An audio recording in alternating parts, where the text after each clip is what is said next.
Hiya, BookTube. Bill Ruttenberg here with the Ruttenberg Library. Come to you with the end of the year, the top reads of 2020, my top reads. These books are not necessarily from the year 2020, they're just the ones I read in 2020. So this is my year in review for my reading. So I've got some fiction here, I've got some nonfiction here, and I just wanted to share with you the best stuff that I read this year.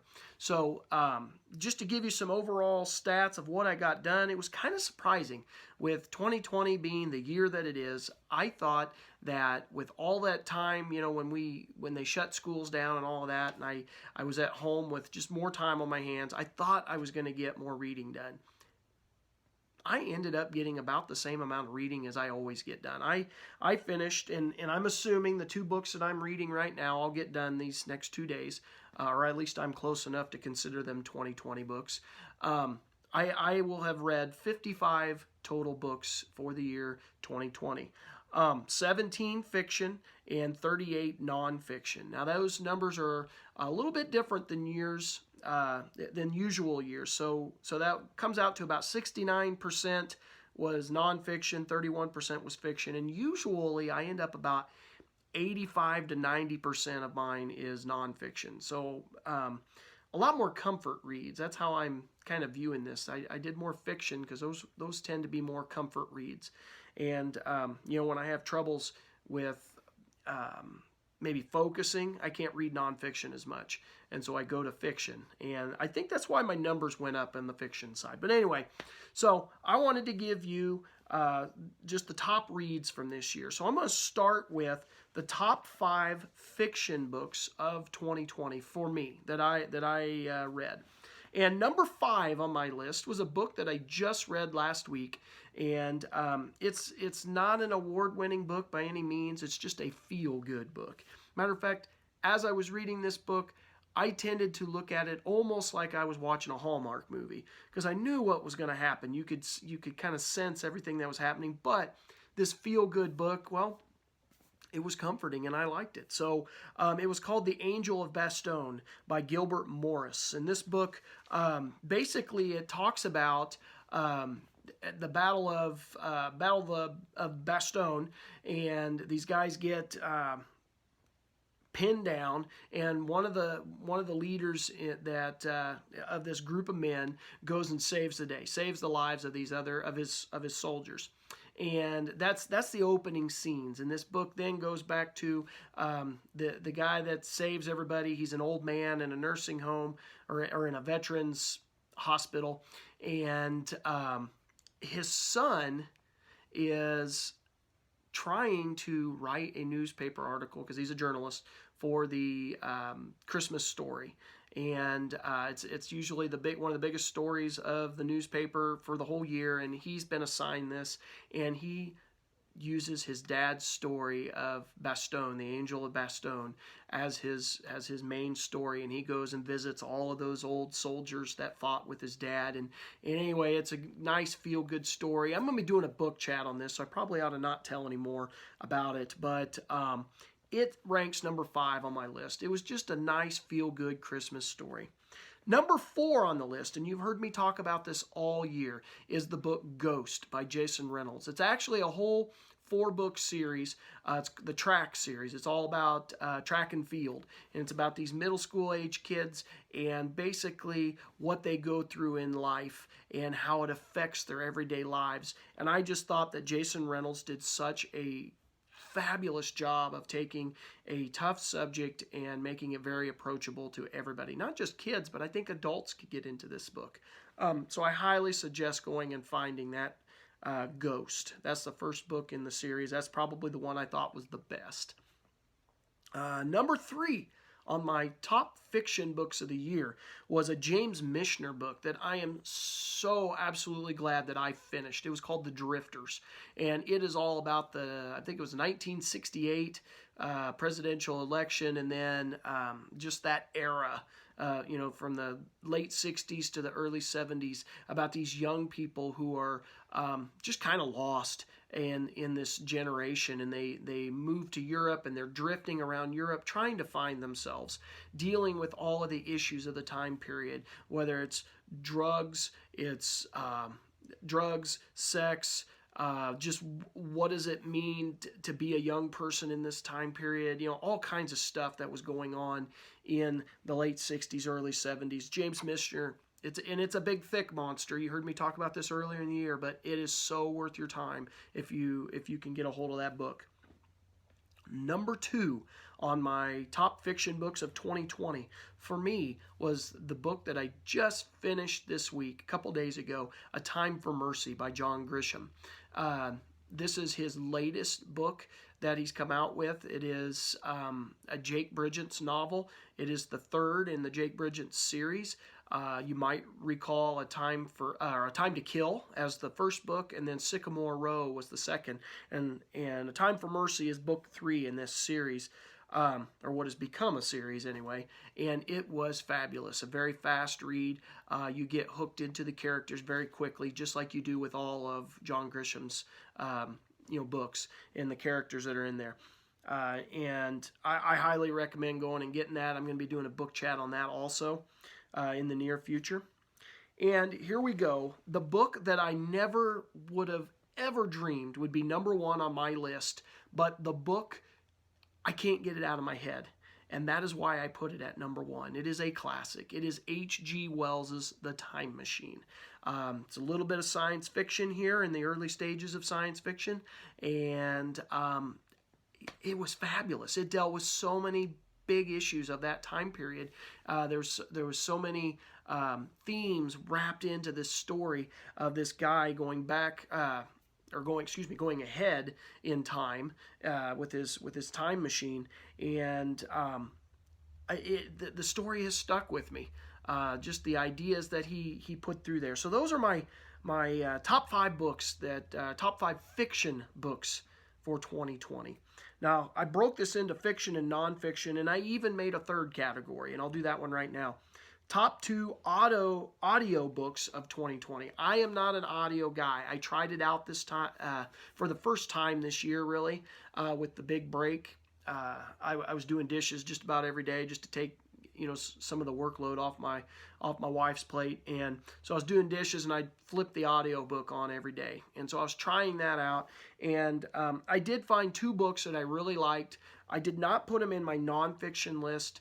They are nonfiction books, but I didn't put them in there because I think that I personally would probably process things a little bit differently if I'm reading it versus listening to it, and so I did not put them in there with my top nonfiction books. But those 2 books were, number 2 was Prisoners of Geography, 10 Maps That Explain Everything About the World by Tim Marshall. And this book was just phenomenal. It used geography of the world and how it affects not only early world history, but all the way into the present, how it still affects us today. And it was just really neat how Tim Marshall linked the past to the present and linked geography to just how things work in the world. And then number 1 was Wild Bill, The True Story of the American Frontier's First Gunfighter by Tom Clavin. This book was phenomenal. I have never read anything on Wild West gunfighters. First thing I've ever read about Wild Bill Hickok, and I learned a ton. Wild Bill Hickok was connected to so many other historical figures in history, and I just didn't realize it. He was kind of all over the map as far as the United States and traveling around and just meeting people and his role and how history of the West went, and highly recommend the book. Very fast read, or of course I listened to it, but I'm guessing this would be a fast read. It's that type of book. So those are my top 2 audio books. I had some other ones that I listened to, but those were the 2 that really hit me. Ben Franklin's autobiography might be number 3 on the list, but I think I want to go back and actually read that one. All right, so here we go. So if you follow the channel, you know that nonfiction is what I do. American history is my all-time favorite, and so my top 10 list for 2020 is a nonfiction list here. So here are the top 10 nonfiction books that I read in 2020. And not all of these are American history. There's like number 10 is Crown of Blood, The Deadly Inheritance of Lady Jane Grey by Nicola Tallis. This is an area of history that I've read very, very little on, the English crown. And I learned a lot about Lady Jane Grey. I'd never read anything on her. And the only other book that I read a biography on Mary Queen of Scots. And that comes from this same time period. That is the only thing I've read. And so I learned a ton of stuff on this. And it was very well written, very easy to understand, fast-paced and everything. Nicola Tallis really, she creates a sympathy for Lady Jane Grey that I really appreciated. Number 9 on the top 10 nonfiction list for 2020 was Reelecting Lincoln, The Battle for the 1864 Presidency by John C. Waugh. And this was just a pretty awesome book. It's exactly what it says. It's a history of the 1864 presidency. I had read several other books on Lincoln and just the Civil War time period. So I knew a lot of the stuff already, but John C. Waugh put it together into a really good story, which is why I had this making my list. Number 8, I read this early in the year, was Washington's Secret War, The Hidden History of Valley Forge by Thomas Fleming. Excellent, excellent book.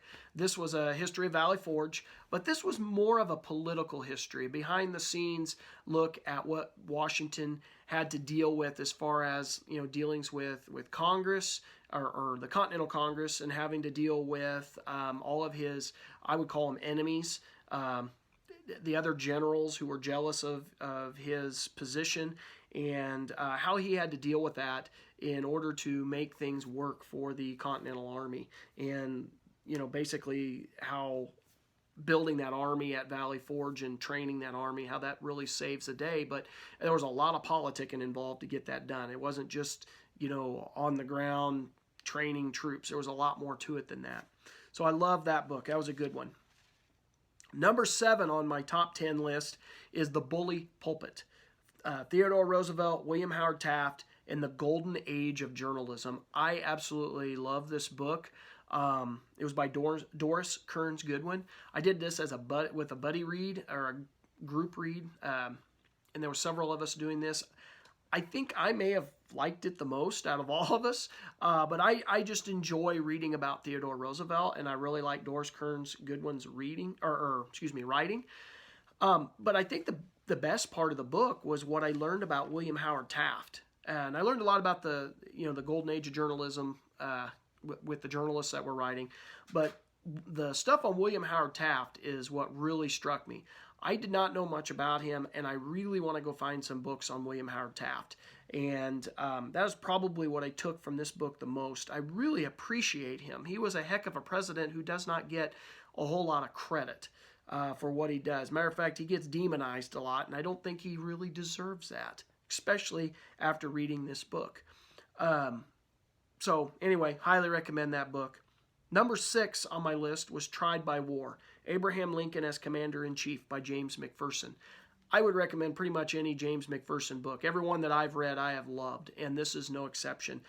This basically is exactly like the title says, Abraham Lincoln as Commander-in-Chief, how his relationship with all of his generals. It really highlights his stuff with George McClellan and Ulysses Grant. Those are the two highlights. And I just thought it's a short book. It wasn't real long, but very, very impactful, I think. If you're looking to study that era of history, that's one to grab.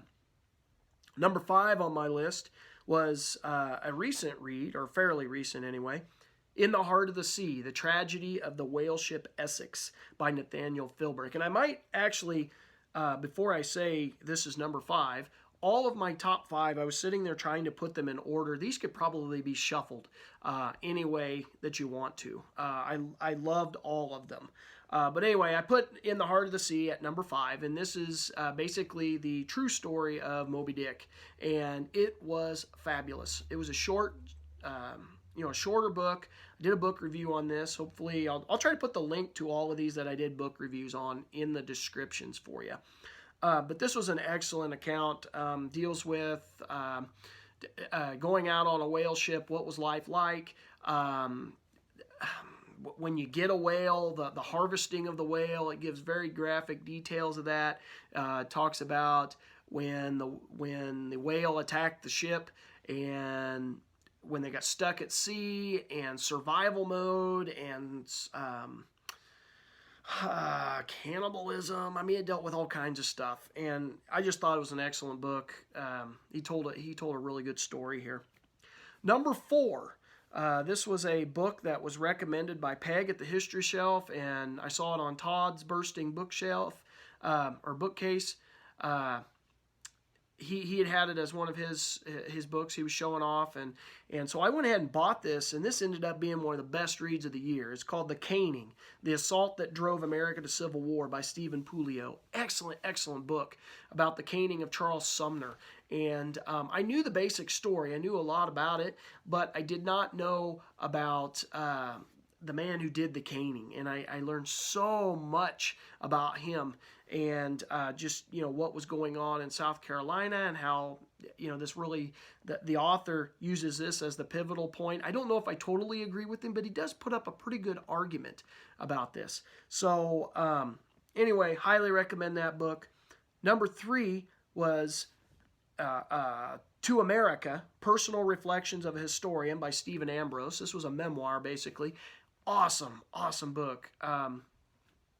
I loved every minute of this. He tells the backdrop, basically, of all of his major works that he's done, that like the story behind the story, and the real life stuff that was going on to help him write these just epic books that he writes. And I thoroughly enjoyed this. I thought it was very personal, and personal reflections. I liked it. I thought it was good, and I'd recommend it to anybody. Number 2 was The Glass Castle by Jeanette Walls. Absolutely loved this book. It was about Jeanette Walls' life as a kid, and just she did not have a very good childhood. Her parents they just had issues. We'll just keep it at that. And she tells that story, and just all of the tragedy of her life. I personally connected with that story quite a bit with just my own life. I didn't necessarily have the same things happen, but I had stuff happen in my life, and so I just made a real connection with that, and I just thought it was a great book. And I've seen the movie too. The movie was good. Highly recommend both of them. And now for the top 10 nonfiction books of 2020 that I read, my top 10 list. This is the number 1 book of the whole year. The Impending Crisis, 1848 to 1861 by David M. Potter. And then Donald Fehrenbacher, finished the book for him because Potter ended up dying. And this was a Pulitzer Prize winning book, and it is about my favorite time period in history to read about and to learn about. And it's that antebellum period, 1848 to the Civil War in 1861, that time period. And he just goes blow by blow on all of the stuff that, came about. And he gives a very fair assessment from not just a northern point of view or a southern point of view. I mean, it was both. And I really appreciated that. There was a lot of southern history in there that I wasn't aware of. And I just thought he gave a fair shake to it and thought it was excellent book. So BookTube, this is my top reads, my year in review for 2020. I hope you enjoyed this. I'm going to try to make sure I get those pictures of the books up on the screen, and I'll try to put links to all of the book reviews that I did on the ones that I did reviews of. And I hope you enjoyed this. I hope everyone's had a great year of reading. I know it's been a rough year in other respects, but hopefully you got a lot of reading in. So thank you for watching, and until next time, happy reading.